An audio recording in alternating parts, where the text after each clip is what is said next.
Tommy Pistol and me, Rosie Tran. Hi. What are you guys up to? Good. Drinking beverage. You know, when you're doing podcasts with two people, it's I think it's easier to do it, you know. But when you start adding 3 or 4, it gets a little complicated, you know, like, you know, when you have a nice conversation, there's like There's too much overlap, right? certain rhythm that you have. Like when you're doing some podcast for a long time with somebody, you know, or so like we're kind of learning as we go right now, because we didn't really do a lot of talking before we started talking. And I was thinking, it's kind of similar to, I'm sure first time, Tommy, you were doing a scene with like another guy and a girl, because when you're just doing a one girl, you're concentrating, you know, on her and she's concentrating on you. Yeah. So there's certain proper rhythm that goes with good scenes, right? But, you know what I mean? Like, so I was thinking today, like, okay, I know Rosie, and she knows me well, and I kind of know you. You've been very good from day one, and all the people that I trust, and believe me, there are people in the business I don't like. Everyone who I like and respect and high regard for. I mean, if there is such thing as a Yelp review for Yelp talent, you know, Oh my god. yeah, 5 stars on Yelp. So Thank you. we're going to try to figure out, because, you know, I think I've done enough show with Rosie, so I kind of know the rhythm, like, you know, and like I know, like, oh, I think I know what Rosie's going to say something funny here, on and on. So Basically, you're saying this is the first scene for me being double teamed by Yeah. Yoshi and Tommy. Yes. Podcast double And being team. I know Yoshi more, I'm gonna be making more eye contact with Yeah. him. Okay. And you're like, you good? Yeah. We're good? I mean, I don't want to, you know, like, I've done plenty of shows where, as I'm saying something like, oh, I should have known that person doesn't like the subject, or bring something up, you know? And that's like the verbal version of 2 guys having a sex with a girl and 2 dicks are touching each other. You know what I mean? Like, so, I don't want to do that. So as we do more of this, we're going to get to know each other. But today, I kind of want to get to know more. I mean, obviously, I think I know you more than Rosie, but I thought maybe on the first episode, you know, she and I would have more questions. And then I asked Rosie, like, you know, maybe we should do a lot of homework. I said no homework. Yeah. No homework. And I'll tell you why, Right, Tommy. yeah, tell me. Because I found that when I do podcasts and I do a lot of research on someone, Yeah. I get very stuck to the research. Whereas if I don't know anything, totally blank slate, I can organically ask you questions, and then Yeah. when you say something, I'll organically and naturally have a question about it. Yeah. But if I do all this pre-research, I'm like, oh, so tell me about the time you did this. It's like very forced. Yeah. And when I've done podcasts, like I have my own podcast, Out of the Box podcast, and I did it, and I had a guy. That's not a porn podcast, by the way. It's not a porn podcast, Out of the Box. And you had it first before Before any- Before Walmart. or any other religious Yeah. podcast. Just So I had this guy that came on and he was talking about the Supreme Court. And because I did no research whatsoever, I had all these genuine questions. And he's like, well, those are really good questions. Because usually when he's advocating his Supreme Court stuff, he's talking to other attorneys who know all this. Yeah. And so because I was completely dumb and had no idea what was going on, I could ask questions that a legitimate person who was listening and had no idea would know. So I want to be totally blank on Tommy so I can learn. Yeah, I think that's the best thing to go about it, because if you're, it depends on where you're getting information. Sure. Like, Exactly, right? Whoever's posting on Wikipedia, like, well, you know, those people hate me, and you're like, he kissed a Tommy, this is lady. the worst. Yeah, he hates dogs. And then, like, touches himself in front of schoolyards. Like, So I said no research, but that I have a reason. There's a method behind my madness. no, it's great. And you don't gotta see me naked. Yeah. Although you did add me on Twitter and immediately some stuff I'm started showing up on my feed. I'm so sorry. It's normal on my feed. But I do follow a couple girls in the industry who have been on my podcast. So actually, from Yoshi, writer. Yes. Right, Scott. Yeah, I follow her and she's awesome. And then also, I'm blanking, but I have a couple others as well. Yeah. So, and some past ladies that have left the industry. And I've worked on, I'll make a couple points, then we want to jump back to you, but I've worked a couple projects, and sometimes I thought the story's going to be about storyline A, and after a period of time, and discovering other part of the stories, it ended up being completely different. So my original idea was I kind of want to do something about the business, but personally I'm more concerned about sexuality and how much adult business have impact mainstream world. I mean, porn is mainstream, whether people want to admit it or not. And you're very interesting because not only you have a good reputation, but you've been doing a lot of like parody film in adult business. And I think I was kind of surprised. I do a lot of Comic-Con conventions, and you know, reality is adult business and Comic-Con, they're both fantasy business. So I remember seeing some of the fans who were in adult business and Comic-Con, they're at the Comic-Con too. So I think you have a lot to say, and you know, your family background. So I thought I enjoyed talking with you. And Rosie, you know, I think I bring a lot to this podcast, but I have a lot of deficiencies as well. And I think Rosie, I think she'll ask a lot of questions I never really thought about as a woman too. I think porn is kind of like wrestling. A lot of people are into it, but they don't admit it. Oh, of course. Yeah. Nobody wants to be like, dude, I just jerked off. What were you watching? Right? It's like wrestling though. Like wrestling is so popular in America, but people are kind of like embarrassed. They're like, wrestling. No, I'm not into that. In the 80s, people were like strong, like, oh, I love wrestling. Rogan, Ultimate Warrior. Now it's like, yeah, I love wrestling. Really? No, I don't like it really. That's how people. So I think that's how it is, but it's definitely more mainstream. I mean, I'm definitely of the age group where I do still remember, and now it's completely ancient, the little black curtain in the back of the Blockbuster video. Actually, I don't think Blockbuster, it had to be like a local film store, right? I think it was like Hollywood Video. Hollywood Video. But I do remember that. I do remember going back there with my boyfriend in high school, and I was the only girl. None of the guys would make eye contact, right? Yeah. They're all scurrying around like this. They were like, oh my god, there's a girl in here. It's like the movie I'm holding. And so there was like literally, I think I went in there 3 times as a youth, and one time there was another girl in there also with her boyfriend, but all the guys that were by themselves were just, you know, like, don't make eye contact. And why did the boxes have to be so big? It had. What about like the VHS boxes or? Yeah, they're like triple the size of a normal There's box. like I don't know. Right? Maybe it's harder to steal. Oh, maybe. Like, it's You don't wanna obvious. walk out with this, There's like- a fucking dictionary under your shirt. Like, come on, dude. That's what I always wanted to know. Like, why are the boxes so big? Because, you know, people back then were already embarrassed enough to go behind the black curtain, right? You're like Yeah. getting You had to into have it. you had to like do a peek around and be like, no one's in here, I know, and then like back into the curtain. Yeah, Like, exactly. disappear. And then come out and look at the first video right outside the car and be like, I was just looking at this one this whole time. I wasn't in there. Because you know, I was part of it. You worked at a shop, right? I worked at the shop, but I was part of it like before you were in your time, Tommy. But I remember some of the old school male performer and female performers. It was interesting because especially the one from Eastern Europe, they didn't anticipate internet, so they thought, you know, a lot of the movies are filmed in Europe, but they're purchased in the United States. So a lot of them thought they could still maintain some privacy because back in those days, we couldn't even have imagined that. So widely Wikipedia, available. Google, everything, right? Yeah. Yeah. So it just boggles my mind because, you know, some of these girls, their scenes been seen like, I don't know, 50 million or I don't know. It's a lot, right? Yeah.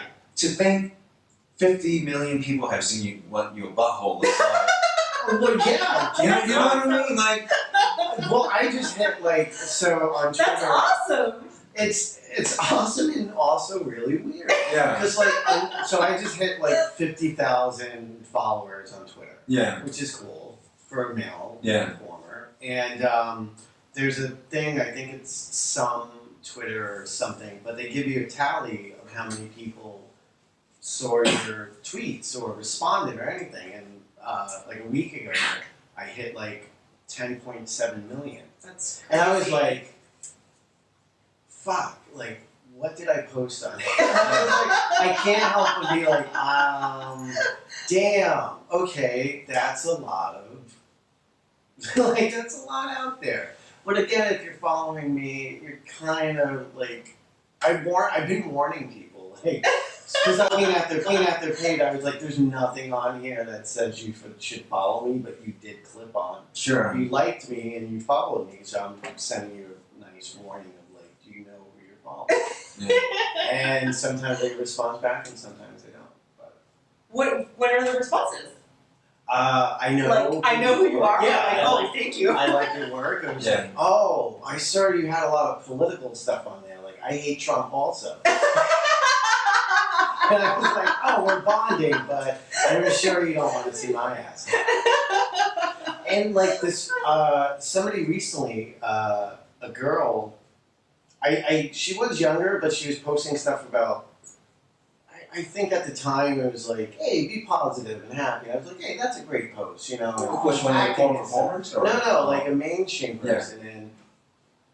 And so we were following each other, and then out of the blue, like I wake up to like a tweet like, you're a disgusting human. Like, how dare you? Oh my You're gosh. horrible. Like, you're abusive to women. I was like, you follow me. And then like 2 seconds later, I go back and she unfollowed me. I was like, well, you just did what I did. I unfollowed you, and you just unfollowed me. So, like, calm the fuck down. Just block me. There are going to be people who are listening to this show probably not familiar with Tommy's work, and I can't even believe anyone say you're abusive to women because you're far from that, you know.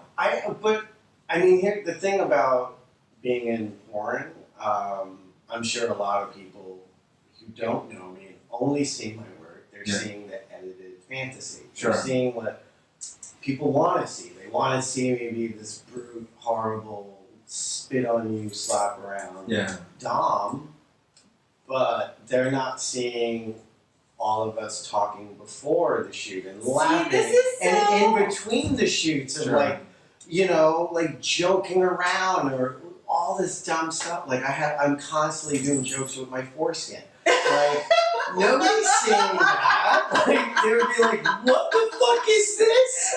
What's wrong with this guy?" Stop. So first of all, I haven't seen any of your work, and I don't know if I'm going to because I've seen 2 of my friends who are in the industry who I knew before I knew they were in the industry, and I was curious. One of my friends sent me her stuff. She's like, "Oh, watch my stuff," and I was like, "Oh my god." And it was just so weird for me. And now that I know you and I'm getting to know you, I don't know if I can do that. So it's just funny that... You're talking about Sally. Sally is one of them? Yes, I don't want to name people. And if they're not comfortable being named. I didn't say your name for a reason. I didn't say your name for a reason, Yoshi. And another friend of mine who's retired from the industry who did my podcast, and I knew her and that she was a porn actress, and then she retired, and I had never watched her stuff, and then I watched her stuff, and it was just so shocking to me to see somebody I know. So I don't know, the more I get to know you, if I'm hearing this stuff, that you're such like a teddy. Oh, wait, what? What's it like adorable? Like a sweet guy. Oh, thank you. Yeah, like I don't see any of that, so I don't know if I will or if I can. But I know Yoshi wants to get into your origin story, so I'll stop for you. One last thing. Whenever you're ready. Origin story. It sounds like you're a Jedi Knight. It's like there's nothing. But would it be funny, Tommy? Like 3 weeks from now, when you come back and it's just you and I, and Rosie's not here, there's she saw the movie.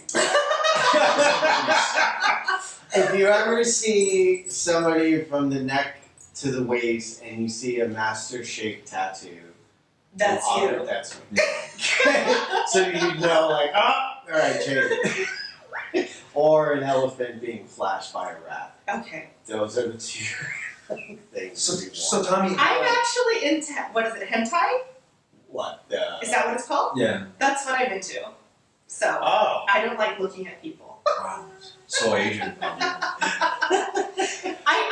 I don't know why I got really into the weird, especially like the really weird stuff, like where like a dick turns into a snake or something. Little girl. Come on. Yeah. You didn't like that. I don't know what happened. I don't know why I got so weird, but I like the Japanese hentai stuff. I would love to do that. If anyone... Just the voice?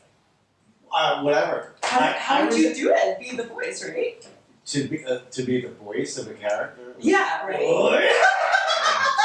Well, I was in the porn parody. I want to do that. Like, what is it? what was the And then the glitter like moon shots girl. out of their What heads. was it? Oh, Sailor Moon. Yeah, I was like the evil guy in that, and I did a and then hold that for like 10 Can seconds. you get me work as a hentai voiceover artist? If I get it, you will have it. Okay. Done. All right, origin story. We're ranting, Yoshi. Origin story. So tell me, you're from the East Coast, right? I am from See New how York. much more fun it is when you don't do homework and you're just talking? Yeah. See, you're like, New York, I love New York. I love the pizza. Yeah. So where? So, You're born and raised where? I was born in Miami, but I moved to New York when I was 2. Okay. And I lived in New York till I moved out to Los Angeles in 2007. For the business? For the business, yes. I grew up in Astoria, Queens, and I was surrounded by all Greeks and Italians. Yeah. And it was a great neighborhood, and I thought Queens was super Chinese. The thing about Queens that makes it so unique, like every train stop, it's like a totally different. Like ethnic neighborhood. Yeah, you're getting off There's like a somewhere, Jamaican, something, East Indian, everything, yeah. everything, and that's what it's literally a melting pot. Like it was the best place to live because you had so much culture and so much diversity growing up there. It wasn't like only white people, Right. only black. Like, Are it you was Italian, everywhere. like first generation Italian, or are you like So- Italian American? So this is so in 2008, I found out I'm not as Italian as I thought I was. Oh my gosh. I'm Cuban Polish, I but see. I remember my mom was visiting, and I was like, so, so how Italian is my dad? And she's like, well, he's in Cuba, and I was like, wait, but that's not an answer. And basically, I'm not as Italian as I thought I was. She's like, she's in Brazil. You're like, He has black hair. I was like, what the fuck is that? And my ex was like, wait, but you've been telling everyone for years you're Italian. I was like, I fucking know. And I guess I'm not. So I'm not, I get mistaken for Jewish. I can see that. I can yeah. also see Cuban-ish. Cuban, Cuban-ish. Polish? I don't know. No. No, but yeah, I am more Cuban, Polish than He's a I am rescue. Italian. And funny thing, I found you liked my tweet. Somebody left 3 boxes of Hanukkah candles Oh, that's in front of right. my door. Yeah. That is the sweetest, most racist thing at the same time. He must need them. My Mexican neighbors were like, Like, oh, he needs these candles. Happy Hanukkah. I have no idea why. So did you grow up in a pretty, was it religious household or I think my mom tried. tried? Kindergarten and first grade, I went to St. Francis of Assisi, I see. and I was Catholic, and St. Francis is the patron saint of pets. yeah, he is. Yeah, his statue had a little dog. And Yeah. an animal. But we tried doing the whole church thing, and Yeah. it just didn't stop. And then once we left the school, it kind of ended even quicker. So my mom still is like, you gotta go to church. And Yeah. Is she like a big church person? She is, and and I'm not knocking anyone who needs that faith, but like at this point in life when she's like, you gotta pray God, you gotta make. I was like, give me some fucking credit already. I am busting my ass. Just say good job, and not I gotta think someone's not in the room. Like, come on. But from young age, you weren't thinking about career in adult business, right? No. What was your like aspiration? I loved playing sports. When I was younger, I was really into drawing. Okay. And I thought that could have went somewhere, but it did not. But I grew up really poor. Like Yeah. my dad was a taxi driver. My mom and dad separated pretty early. Which is so ironic because you played Travis Bickles. I in the one guess. with her. Yeah. Okay. It was an homage. I was like, I'm This one's for you, Dad! channeling my dad. That's hard. Oh my This god. one's for you, Dad! I'm doing it for you. You proud of me? Yeah, well, I just honestly growing up like being poor, was kind of hard because all my, like growing around Greeks and Italians, if you don't know, they're very family oriented. Yes. And they all like help each other out. So like everybody else's family like owned some kind of like construction company or a restaurant or diner or something. Yeah. And those were like all my friends. And I was like, oh, okay, like I know I'm poor. Like it was embarrassing. I grew up embarrassed. Yeah. Which is sad because adult and having kids of my own, like I would never I regret doing that. Yeah. Because my dad did whatever he can and stuff like that. Yeah. So if anything that I learned from him was more of that like blue collar, like take Work care of ethic. your family, just work your ass off, and it doesn't matter if you don't have expensive clothes or whatever. If you got a roof, food, and everyone's taken care of, you should be grateful. Sure. That's kind of how I've always been, and also kept my head that same way, like being in the industry and everything for so long. And so, what were you thinking when you were in like high school, and what are you going to do after high school? Did you go to college or? No. So, what I mean, high school, like I think me and Tommy are having a lot of fun, Yoshi, and you're like Walter Cronkite. Yeah. Channel Walter Cronkite. I honestly, I didn't know. Tell me, what were you gonna do? Okay, sorry. I didn't know what I was gonna do, and I was. When did you get into the business? Well, I got into the business in 2005. So when I knew I liked porn is when the first Playboy I found in like the gutter or trash or something was like it was a Playboy with Jessica Hahn. Your mind was in the gutter. Yeah, and something clicked. That I was like, this is fucking awesome, right? And then So like, your dad didn't have $1 million. no, my dad didn't have any like porn. He was like old enough, and that wasn't a thing. Like, Either he didn't have it, or Or he didn't really get high. yeah. I think I would have found it. Yeah. But he was pretty like whatever. Like that wasn't a thing. But I don't know. Maybe he was just a very good dad. yeah, or that, or maybe he's like, why am I gonna look at magazines? I get prostitutes. Obviously, he didn't need it. So. And personally, I don't think I would even thought about Playboy as porn. Personally, Well, at that age, it was like, this is awesome. And Yeah, also, of like, course. back then, like, going into, like, delis that sold magazines, Sure. and especially in New York, like, in the 80s and 90s, like, fucking Times Square is, like, the apocalypse of Like porn. peep shows and everything. Yeah, it was. Do you remember? It was horrible, but amazing, because it was so dirty and unique. But all that stuff was out there. So as a kid, going into anything that sold magazines, like you saw it right there, like Big Bush, whatever. Like you're like, I'm looking at this now. My mom's right next to me, but I'll pretend I'm looking at this comic. But Tony, do you remember going to Times Square in the mid-'80s? Yeah. Yeah. Well, I think, because I was born in '76, so when I was old enough to travel into Manhattan and walk into one of those. Wait, hold on. By yourself? By myself, yeah. Holy shit. Yeah. So you were walking Times Square at the height of the whole. Yeah, you know, well, that was, Dinkins, it was it was Dinkins then Giuliani as mayor. Yeah. Giuliani was the prick that was like, oh, no more porn shops. And they're like, well, if we make it 50% regular videos and then the rest porn, we're like, well, I guess that's okay. So that's how I remember that. Yeah, I remember that. I remember going in when it was all porn, and then I remember when they did that. And then, like, tons of VHSs of, like, Albert and Costello. I was like, what the fuck's that?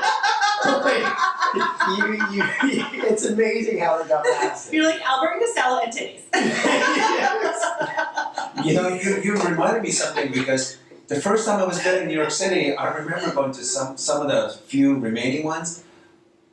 I thought it was something like, why do they have so much regular non-porno stuff? And they're just collecting dust because no one was buying anything and no one was renting anything. So like, It was just for show, right? Literally for show. Literally so they for get a show. fucking ticket. because I thought, well, why are they wasting space? Because the rent is so expensive. Then the guy behind the counter kind of explained like, oh, that's why, Yeah. And I mean, that's how they got past. You don't have any siblings or older brothers or anything? I do have a brother. I'm the youngest. I'm 43 now, but I have a brother and 2 sisters. We all have 2 kids each. Yeah. They all live back in New York. Because I'm just saying, like, a lot of times I'll hear a story where someone, you know, found their brother's dirty stash or whatever. I think my stuff was found. Like, I was once again back to the Jessica Hahn Playboy. Yeah. Like, once I had that, and then having access to fucking Skinamax at night. Yeah. My brain was like, this is fucking awesome. Like, and I loved looking at porn. Sure. I would buy it. I used to give a handout to make new space for more porn, like bags. Be like, take my porn, guys. I don't need this. It was stupid, but I really liked it. And as much as I wasn't like a pervert at like I gotta buy porn and jerk off in public. Like, I was a fan of porn. Right. By the way, none of that stuff is. I wouldn't even use the word pervert because I think that's something I want to talk down the road because we're making something that's perfectly normal and healthy, and we have to stigmatize because I look at porn. I don't necessarily say the word dirty either. Yeah. You know, but I'm just personally curious. Maybe Rose is not, but I'm just really curious. Like, do you remember something memorable about hanging out at the Times Square? Because there were pretty much. Most of it was gone by the time I visited New York City the first time. So, a few things I remember. I wanted one story. Let's see. So, this one story. That was, all right. My friend was hanging out with me. At this point, my dad was living in Hell's Kitchen. He was living over there and everything. He gave me money to go buy groceries. I was with my friend. And I was like, oh, let's just dip in here and I want to see a peep show. He's like, why? And I was like, because I want it. So I basically spent the grocery money? milk money on tipping. Oh, Tom. I know, it's so bad. But then there was Tommy, Tommy, you use milk money to pull milk out of your kid. yeah. I was trying not to say that, but and then there was that scene. And then what happened when you came home with no groceries? I tried to avoid the like, hey, where's the milk? How much did you spend? Enough, but I didn't have enough to buy. But wait, but how old were you when you It's said in my 20s. Oh, It's okay. so sad. It's been. I thought He's like a little kid. I thought you were a little kid. No, I was an adult. This is stupid. Okay. No, I was an adult and I started milk money. But then there was a movie that came out with Kim Basinger, I think, called Milk Money. At the time, and my friend was like, he's like, you're fucking pathetic. He's like, look at that. So I remember the thing about going into those porn shops. It felt dangerous, and it was kind of like I like being in here. No one's bothering, but it's like fuck. I could totally like not an idiot. Didn't he work in a porn shop that had like a booth or whatever? Well, every porn shop, 3 different places I worked had them, and I mean you can't see from this angle, but I got 25 stitches here because caught a shoplifter in Easter 2000, downtown Seattle. But anybody listen to the show and they're young, they have no idea what New York City was like back in those days. Like, recently HBO's I was The gonna Deuce say just they can watch ended. The Deuce. It ended, but That's not even like the Deuce kind of like that's like fancy. Is that like a whitewashed? Yeah. Like I remember going to Times Square and there was like right on the corner of 42nd, there was this gigantic martial arts store where you could literally go buy weapons and then walk outside with them. Where that would not pass now, but they had boxes of stars Like and knives and like everything. Yeah. Everything. And thinking about it now, I was like, that's insane. But back then you probably need them because I wasn't there, but the things that I have read and people that I talked to, and my uncle lived in New York City for a long time. Remember that guy Bernie Getz? He shot 5 people or 6 people on the subway. My uncle was so pro of that guy shooting people because back in those days, that the crime was so goddamn high, And it's I'm sure a lot of people violated people's civil rights, but I think people are so fearful of getting attacked that I think they like that story in the mid '80s. He was like a vigilante, right? No, I mean, what I remember reading, and he got some weed, so he was high again. Okay. And he had a gun, and I don't think he had a license for it. And New York City is one of the most tough places to get a license. But anyway, there's 5 or 6 black kids, teenagers, were kind of going around in the subway asking for money.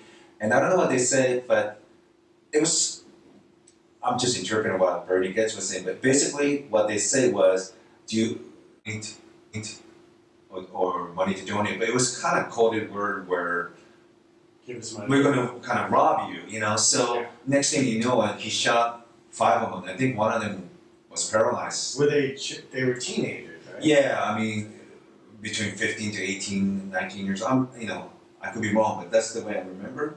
And a lot of people kind of cheered when he did that because people were getting kind of tired, getting mugged, and Well, that's when the what was it with the berets, the angel. They were like vigilantes and Guardian Angels. Guardian angels. Yeah. That was I'm like a big really thing. into vigilantes. Yeah. I am! I love vigilantes. There's been a bunch of vigilante stories lately coming out of India because of all the craziness there. Like there was this guy that was gang raping women, and so they all decided to beat him up. And when the cops came, they just were each other's witnesses and were like, "You don't know who did it. Yeah, he's crazy." Yeah. And I'm like, "Oh, that's awesome." I like stuff like that where it's like, "Yeah." Well, yeah. I mean, it's not sure I'm hurting innocent people, but if you're like hurting people who are hurting others, that's what makes me so mad about all these mass shooters. I'm like, why are you killing innocent people? Like, go be like a vigilante killer or something, yeah. and like do something good for society. Their cause is doing nothing. Like, Exactly. Everything they did just went to waste and it changed nothing. I'm like, you're just killing innocent people. I'm like, that if you're gonna kill someone and like go to hell for it, or like go to jail for it or die for it, like be a vigilante killer. Be a vigilante killer. Just so you know, people. How young? Sorry, Sandra. No. How young were you the first time that you can remember walking around Times Square back in those days? I'm sure you were with your parents. Well, or something. I used to go with my friends. I would go with my parents, and as we got older, like I'd go with friends and everything. And I remember when you went to your parents, were you fearful of, or not worried, or you just didn't know better? I think growing up in New York is also really helpful and kind of prepared me in life to like, oh, that's a shitty situation. Like I'm not going to walk into it or avoid it. But New Yorkers are different. Like I've seen like little kids in the subway by themselves. Like that's their thing. But They the like. thing about New Back York, then was. I know. It was like crime-ridden and crack epidemic and but everything. street smart is a thing. It is. And it really helps you. And I, like my kids out here, I try to be as honest with them as I can, but I know they're not getting that street You're probably smart. so LA. Yeah, they are. I love it. The kids that I meet in LA are like so LA. Plus, you don't walk like New York City. I think we see a lot of homeless people in LA, but I think vast majority of people are driving so much they don't really have almost physical interaction with homeless people. So I think LA might be an exception, but New York, you really walk a lot. And back in those days, You're sitting next to homeless Yeah. people, like it or doesn't. people getting mugged, and you're just kind of standing around watching that happen. There was a few times I yelled and tried to prevent something, and like the person ran off, and you're like, "You okay?" New Yorkers are tough. My friend was It mugged was- out here, and she's a New Yorker, and she grabbed the knife from the guy. See? She grabbed the knife from the mugger and like was like, "What do you got?" He's like, "Oh, she's Puerto Rican." And he was like, "What the heck?" Because she's an older lady, like in her 60s. And he was like, "Oh my god!" And she like was like, "If you don't, she pulled a knife on him." What do you have now? New Yorkers are tough. Yeah, I loved growing up back then, and there was like. Did you ever ask your parents anything like, "What's this? What?" Well, see, the thing about my parents and like. Oh, did you kind of grow up like you just don't bring up stuff like that? Well, like my dad grew up Cuban. Yeah. My dad's Cuban, but he never taught us Spanish, and I think Yeah. that was like a generation thing. It's like I don't want you to know what I'm talking about. and I want to talk to you, I'll talk to you in English. So, Are you mad about that? Because that would be so helpful. every job I had, I was a minority. I was like, everyone else is speaking Spanish, and I have no idea what's going on. Oh my gosh. So yeah, that's pissing me. I don't say so. You have the opportunity to do it. But my parents didn't talk to me about, like, my dad gave me advice, like, don't hang out with your friends if you don't have money too much because then they won't like you. Yeah. But, like, that's good advice. If anyone touches you, like, kick them in the balls and run. Yeah, but, like, as far as, like, sex, like, I'm not circumcised, and they never talked to me about it. Yeah. And I made it a point to talk to my kids about it and, like, explain what peeling is back. And, you know, the time that, like, last year my son was swimming in a pool a lot, and he's like, I feel irritated. The fact he had the courage to just be like, hey, Dad, like, I don't feel comfortable down here was awesome. They told me nothing. So I grew up also That's kind huge, of feeling like a freak. Yeah. You know, like, I'm sorry. So you didn't even know, like, you didn't know why your Well, like dick was different. schmegma. You know, like, what is this? Like, I feel like a total weirdo, and they didn't tell me. And then, yes, looking at porn. Like, there was a point I was like, should I cut this skin off? Oh my God, Because I want to feel, like, normal. Because all the porn and everyone's uncircumcised. Yeah. Or circumcised. And I'm just like, I feel like such a weirdo. I thought most men were uncircumcised in the world. I mean, I thought it was like 80% or something. I had a girl on set, she's like, I never worked with someone with a dick like you. I was like, that's insane. What a dick like you! But you know, Tom, it's interesting. You're in the other extreme spectrum, but there's other men who are resentful of their parents because they got their dick A lot, yeah. circumcised. And it's like, you made a decision. I didn't have it, you know, That was input in my. a point Yeah. that I didn't want my kids to be circumcised. I was like, no, they will be normal. It's fine. It's a fucking nerve. Yeah. Like, we're not cutting off. I'm not welcoming them to the world to be like, and sin.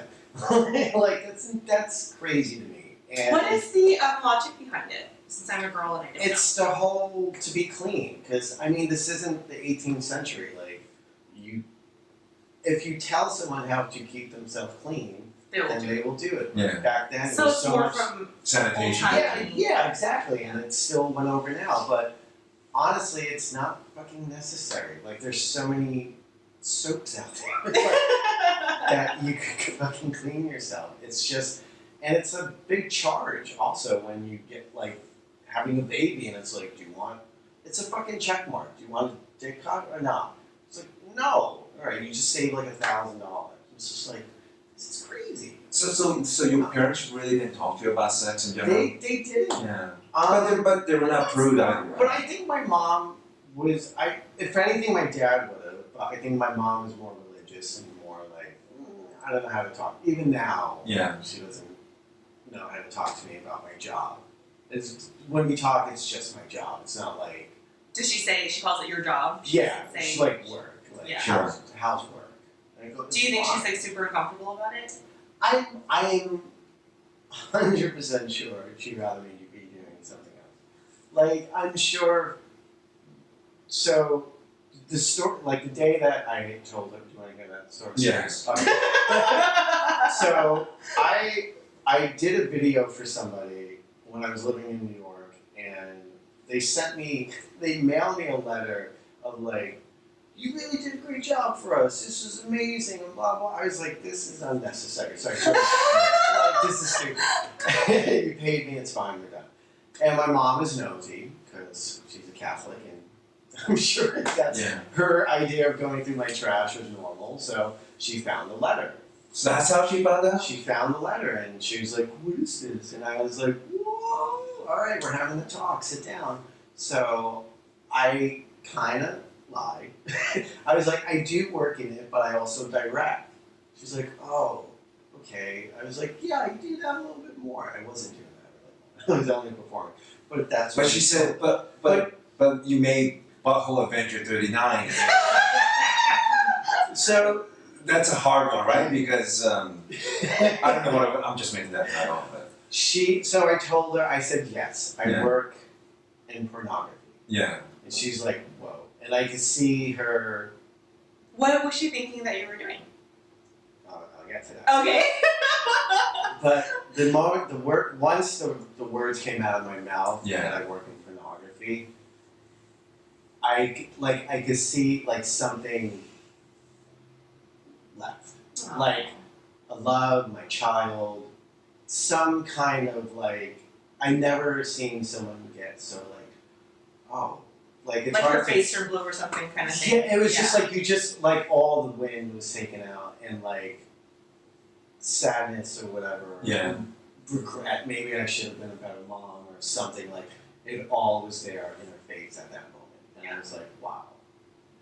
So I told her. We talked like I didn't say too much. I was like, I work in pornography. She's like, Yeah. okay, are you safe? And I was like, yeah, I'm safe. Like everyone I work with is professional, and it's right now it's just now and then, but it's making me money, and I still have my. I was working for the union, 32 BJ, which was. I know. I always found that Very funny. It was like superintendent, Yeah. doorman union in New York. It was Yeah. a really big union, and I had that job for 9 years, but I got into porn while I was doing that. When did you have this conversation with your mom, like 10 years ago about? Yeah, I mean, I moved out in 2007, so it was like 2006 about when I had this conversation. Right. So we'll know the exact year when I finish the story, because that's the year this movie came out. So I told her what I do, Yeah. and I fudged it a little because I didn't want to totally break her heart. Yeah. And she didn't ask too much. She was just like, "Are you okay?" And I was like, Sure. "Yeah." So I was like, "Hey, let's leave. Let's go out. Let's go to the movie." She's like, "Okay." Oh, please don't tell me you took her to Times Square. No. Don't tell me you took my porn Mystery's over. That scene from Taxi Driver when Travis Bickle what's her name, the porn thing, and he thought that was a legitimately good dating movie, and it's one of the most uncomfortable scenes. Oh. It's hilarious, you know, It's but so fucked up. it's fucked up, funny, but like, Poor please, Tommy's mom. Yeah, so we pull up to the theater and we're Yeah. about to get out the car, and my mom opens the door and then closes it. yeah, And she's like, "Can you tell me this, please? Do you have sex with children or animals?" oh my god, And I didn't fall, but I had to like sit down fast because I felt like I was gonna puke because the fact That she was thinking about of it. knowing Yeah. from the house to there, my mom was imagining that's what I do. because that's a trick question because you have sex with a puppy, which is a baby and an animal. Joking, I'm joking. Hi guys. But you know where that come from? I think it's because the church brainwashed people. Well, that's the years of Yeah. them just assuming that No, I'm in a Catholic anyone- school yeah. too. I remember. anyone in pornography. Yoshi? I'm shocked. What? You went to Catholic school? 7 and 8. They let you in? There was a few. Well, I told them I'm into gay porn, so Catholic Church was okay with it. Okay, stop. I am riveted right now. You be quiet. You continue. Okay. So she asked me that question. Yeah. I needed a second to be like, okay, no, I am not. I promise you, I am not into fucking dogs. and You're kids so sweet. I or would have gotten anything. so mad and been like, no! Give me some credit, woman! So, and she's like, okay, alright. So, the movie I decide to pick to go see is fucking Blood Diamond with Leonardo Oh, wow. DiCaprio. So the whole movie, it's African kids getting their arms chopped off. And I was like, this is the worst movie. Why did you pick that? I should have picked a comedy. I don't know why. But I She's like crying. Like, yeah, it's my like, son is deranged. this kid has no arm. He's Why fucked did you off. pick this movie, honey? It was a horrible night. But whatever year that movie came out is When the did year Blood I Diamond told. come out? So that was my explanation. That was me coming out to my mom. that I do this. Oh my god. Did you have a conversation with your dad, or he didn't? My dad passed away when I was younger. When I was 18. Oh, I see. I see. He passed away when I was younger. So. Long time, in 2006. There you go, 2006. The day I told my mom I did porn. And it was, she just wanted to know if I was safe. Because I've always, I've done sketch comedy, I've been in bands, I did martial arts, I did amateur fighting. I've always done whatever I wanted to, even though she was like, stay home and pray with me. And I was like, get the fuck out of here, I'm going out.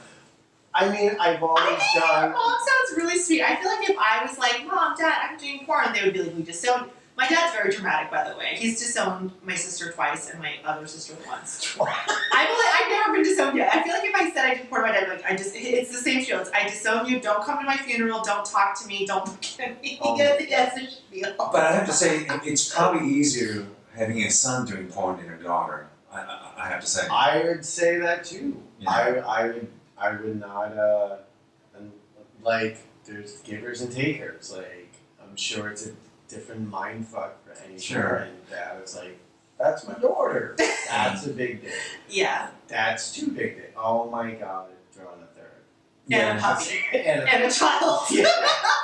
So, I'm sure the imagination can go. I think, and I was never an alcoholic or a drug addict or anything, so I can only assume if that was my oh my god, I'm doing porn, that was enough for her to take and be like, well, he's not doing this or this or this, and if he's safe and he's happy and she just accepted it, which I will always be grateful for. That's awesome. And she has an amazing heart. Yeah, and for long, in the beginning years before I had kids, I would still send money home and everything, but when kids came into play, it changed financially. So, but she is still a great mom, and she's happy as long as I'm happy.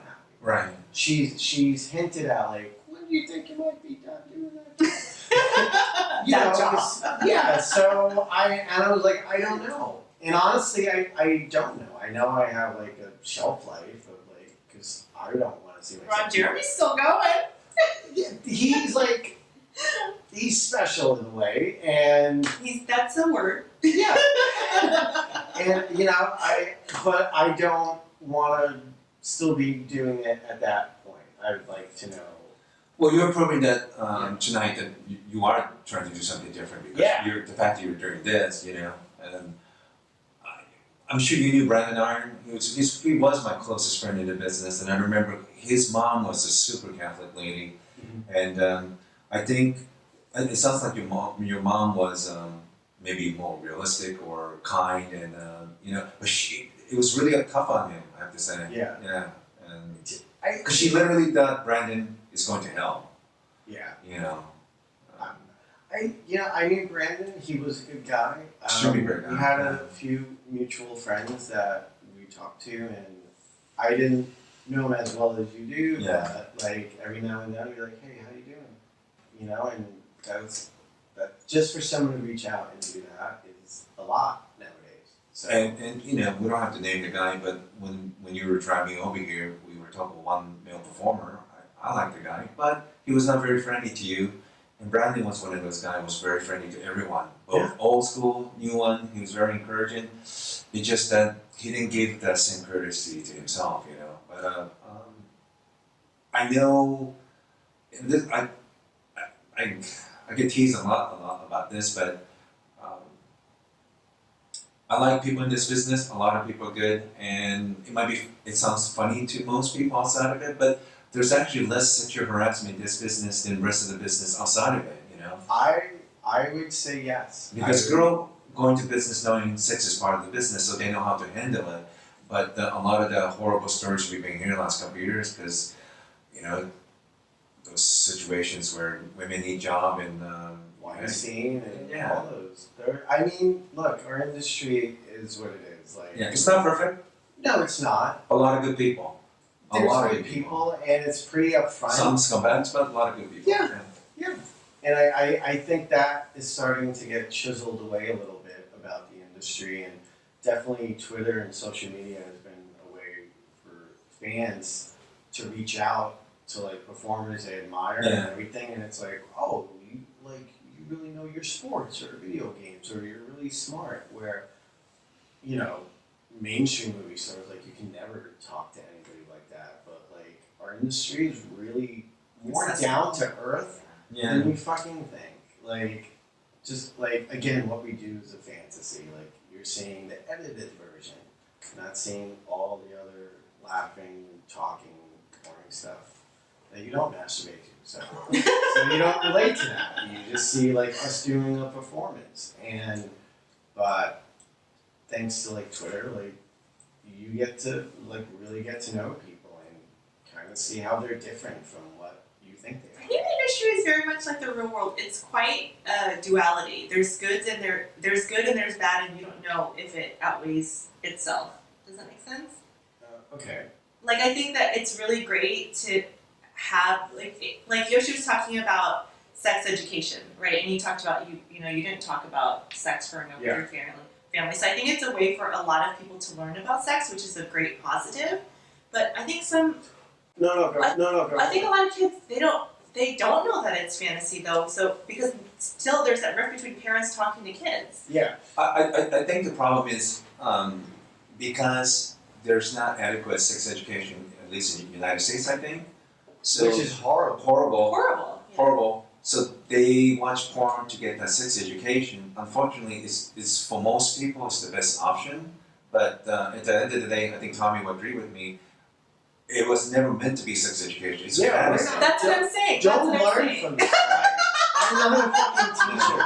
But Like, that's what I'm saying, you know? Yeah. Like, there's things that, so, okay, I'll give you an example in my own life, is that I had tried something sexually, I'm not going to say what it is, with a boyfriend who didn't know what he was doing, and I'm sure he was watching porn and thought that that's what you do. Yeah. And then I talked to an experienced pornographic actress who gave me the LD, the lowdown, and I was like, oh, that's why that went wrong. So it's, you know, she's like, oh, I have to prep, and I've done this, and I did that. Damn. Yeah. Yeah. sorry. It was a failed attempt. But, so I just think that it's important that a lot of people know that it's not sex education. Yeah, so, I mean, when I started high school, like, for the first year, we had a sex ed class, and then I remember, like, the teacher being like, at the last day, he was like, By the way, when I started saying, like, there's pros and cons, like, your arms crossed, you're like, all right, let's hear it. I wasn't gonna say anything bad. It was just that there's pros and cons. There's pros and cons. Yeah. Kids need to be taught about sex. It's a part of life. If everything they're watching in like ads and social media and advertisement and movies is kind of sexually driven, like they're gonna be curious about it, and if there's like they're just looking at again fantasy, they're seeing the edited version, they're not learning anything. They're just thinking, oh, that's how it is, so that's what I'm gonna do. But that's wrong. Like, And there's they have also to learn. There's also complicated dynamics in real life. Yeah. If you're having a threesome, as an example, you know, with say you're a boyfriend, girlfriend, or girlfriend, and then you know, there's a fantasy aspect to it, but then maybe you're gonna get jealous that you see your girlfriend with another girl. Maybe you're gonna be jealous that you see your guy with another girl. You know what I mean? People don't talk about that. No, I went through that experience, and this wasn't too long ago.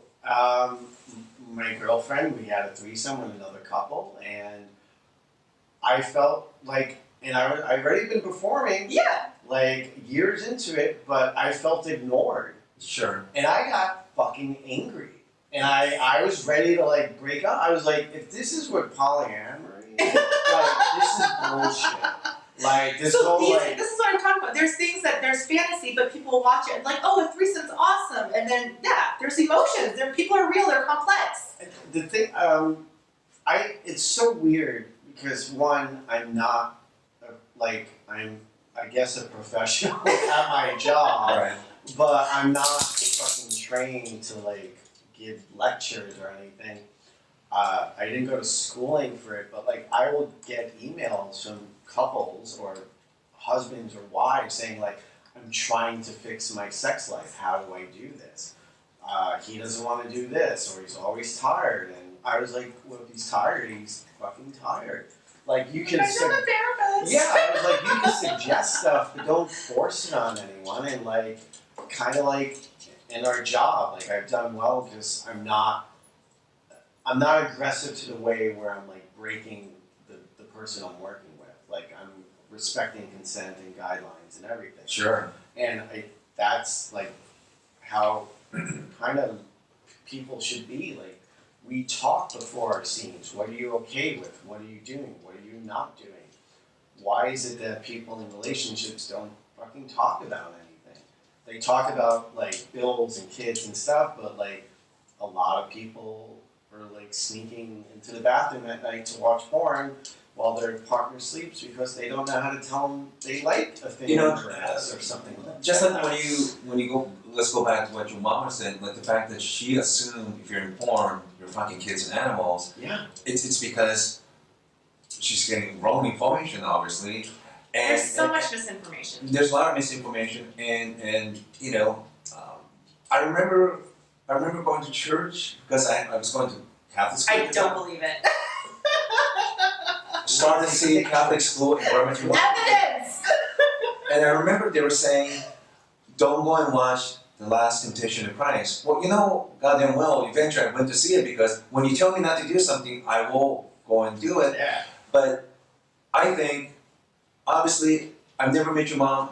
I know for a fact, because the kind of person you are, she's a good person, lovely person, but she is product the way she was brought up. Yeah. And the fact that if you grow up in an environment, if they feel uncomfortable talking about it, you never learn to talk about it. So if you never learn to talk about this subject, how are you going to talk to your partner? Yeah. You don't know. Yeah, You it's know? just generations of like, well, if I never ask this question, I'll never Yeah. have an answer, so I'm not going to bring it up because I don't know what the But fuck it's is Right. not just even about asking the question. It's about the misinformation. You know, there's so many parents who just give people misinformation because they don't know, because they never talk about it. Misinformation, or they just don't talk about it. No, misinformation. You know, I mean, I had friends growing up who believed all sorts of stuff from, and you know, there was porn, not as crazy as it is now when I was growing up. I had a girlfriend that was told, not by her mom, but was told that if she had sex in the shower, she couldn't get pregnant.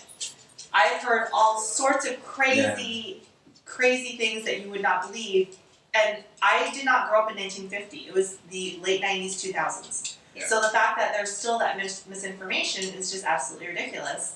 But like I was saying, there's so many pros and so many cons. Like that, and there's this duality with pornography of the good and the bad. It's like, you know, I had some porn stars on my show who were very sex positive, saying, "Hey, it was a way to be liberating and empowering," and then yet some women see it as degrading. So it's like a head clusterfuck.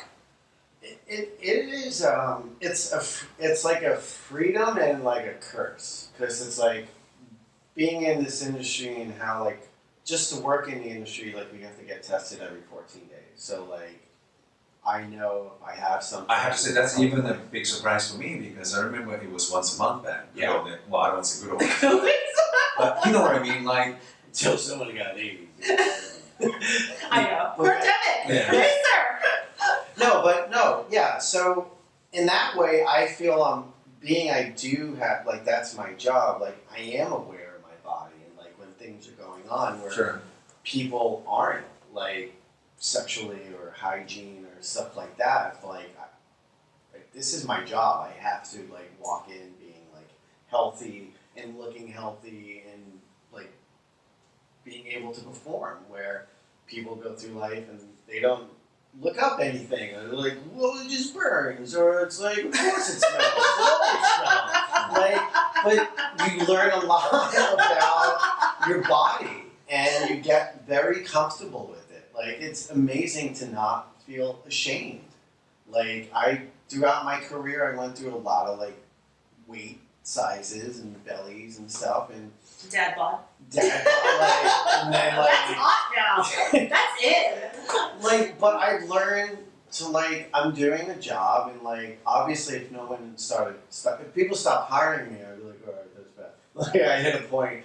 But it was like a lot of people also related. They were like, you don't I can relate to you. I like watching your scenes because you're not this like Adonis, chiseled, tan, hairless man. You're like, thanks. Yeah. Whereas like I'm the average Joe. Like You're like, thanks. I'll do some sit-ups. I see what you're saying. You're not like super hot. You're just kind of. You're like, thank you. I love your chin. But people want to see more normal people, and they're tired of feeling like I'm ugly. And honestly, this industry will give anybody. You have a chance to make money in this industry through camming or clips. Or having a huge Instagram followers, Yeah. Twitter accounts, Like, sure. what other job? OnlyFans? I have OnlyFans. That's only something. But it's Follow like, him, OnlyFans. Subscribe. it's amazing because this job, like the industry, really does accept a lot of people. There's a Doesn't lot of niche matter- stuff too, yeah, like milk where- stuff and other. Yeah, where other times people would feel like, well, I can't do anything, or nobody wants to find me attractive or anything. But there's a place for you here. You know, porn is actually more pro women than people realize. For example, if you follow the fashion industry, unless you're like 5'11" and 110 pounds, the business kind of always reminding women that you're not attractive, you know. Yeah. And bringing you know, I have experience working that, and even I was kind of surprised because how much amateur stuff was really popular, you know. And I think you would know this, but I think last 10, 15 years, I noticed that consumers are really, men start having body images because, you know, when you see Manuel Ferreira's or that one French pornographer, Rocco? no, there's this one French guy, one of the porn was saying like, oh my god, you're prettier than me. So, and sometimes women even don't know that the men have, not just having the size of the penis issues, like sometimes these guys are so physically like shaped that, you know, I think guys start having body issues, they don't talk about it, or performance anxiety because they think you're supposed to have sex like that. And a lot of times it is fantasy. Regular guys watching pornography? Yeah. And like, because a lot of my friends ask like, do they really like fuck like that, whatever? Like, well, do you think when guys get fighting street that they fight like in those kung fu or UFC or John Wick? Do you think when people fight, do you think the fighting execution is perfectly like that? Yeah. No. When you see people fighting street, it's ugly and Dirty, sad. they're like ripping hair They're on the ground. Yeah, on the ground. Comedy fight. Yeah. Most people having sex, it doesn't look perfect, like especially like high budget scripted porn. You know, most women don't have perfect makeup and hair when they're having sex every time. It's just fantasy. But I think enough of the porn have been consumed over the years. I think men even have anxiety about sex, you know? And the fact that they're asking you a lot of questions, believe me, I was shocked when I started working in a retail shop in 1999. People started asking me like legitimate like health questions. Like, I'm just this dipshit guy. You're like, I'm just stocking. You're like, I just thought dildos. Yeah. No, dildos, whatever, but I don't know. you know, Like, like I'm a minimum wage worker.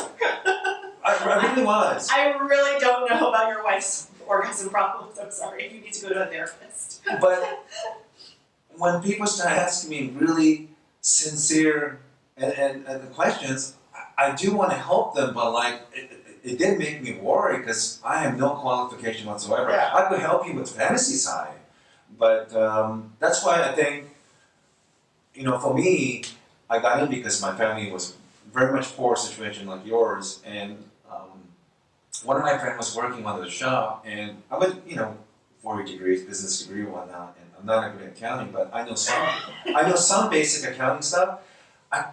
And my friend wasn't supposed to show me the balance sheet, but I tell you, in 90s, if you own one of those shops in major cities with booth, you could not believe how much money they were making, even with a tiny shop, because of those booths. You know, economic behind this booth is you put different tapes, and once people are done sick of watching those tapes, you could turn around and sell that tape. Like you'll make no matter what. And I'll be blunt. A lot of the money was tax free because there's no way government could figure out how much money we were making.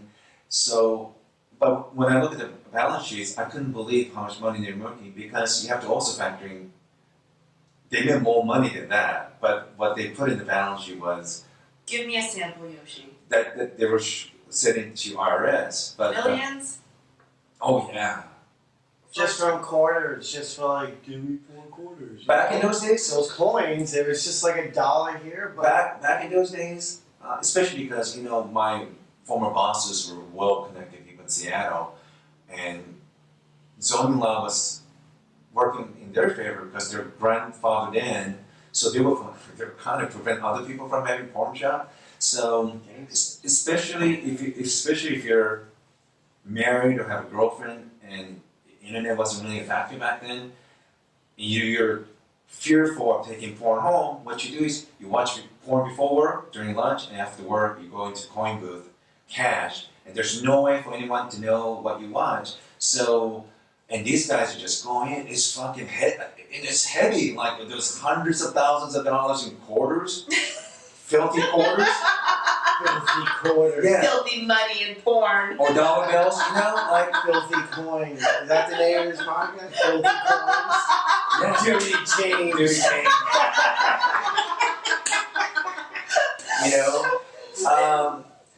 I kind of want to go I was thinking about Naked Truth might be a good title, or It's Complicated, or Brave New I World. think Dirty Change wins. Yeah.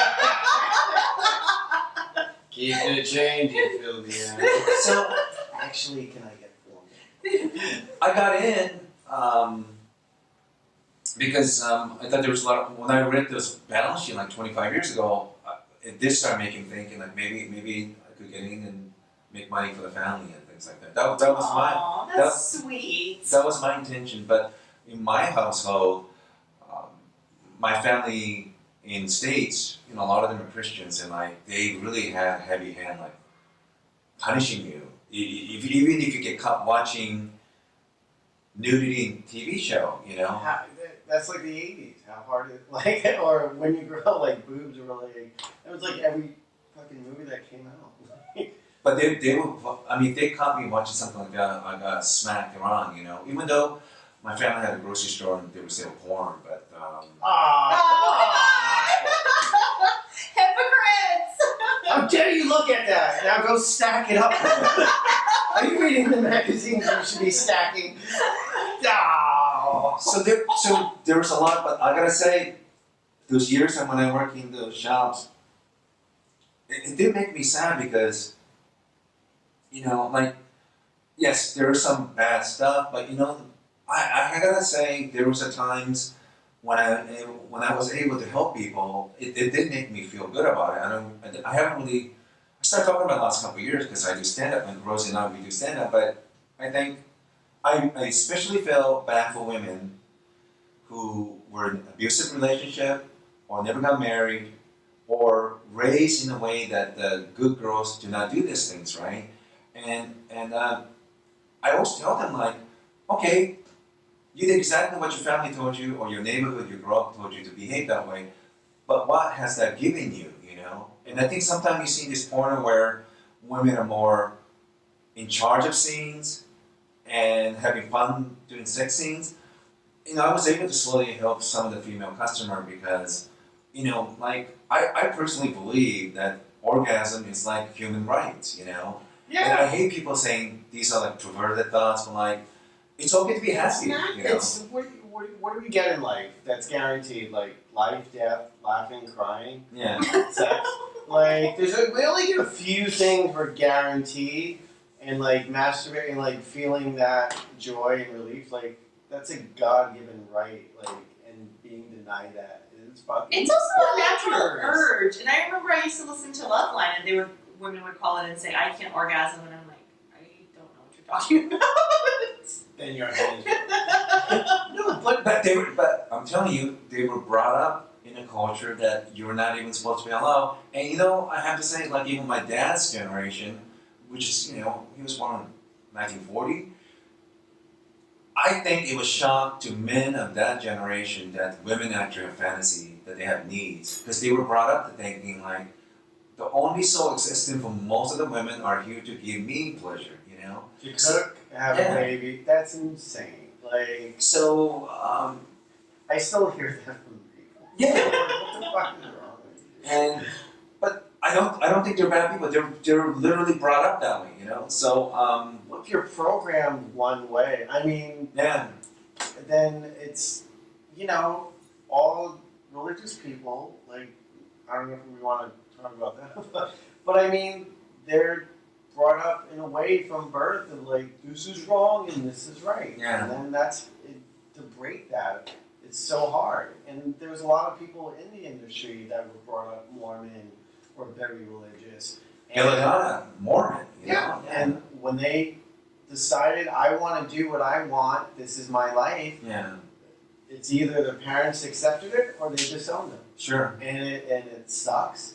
And there's people that's like, I haven't spoken to my dad in like 5 years. And that's really fucking sad, but I think that's very odd that people that are claiming to be religious are disowning family members, because God loves porn too. he hung out with hookers. He because created prostitutes. Jesus was hanging out with a prostitute. Come on.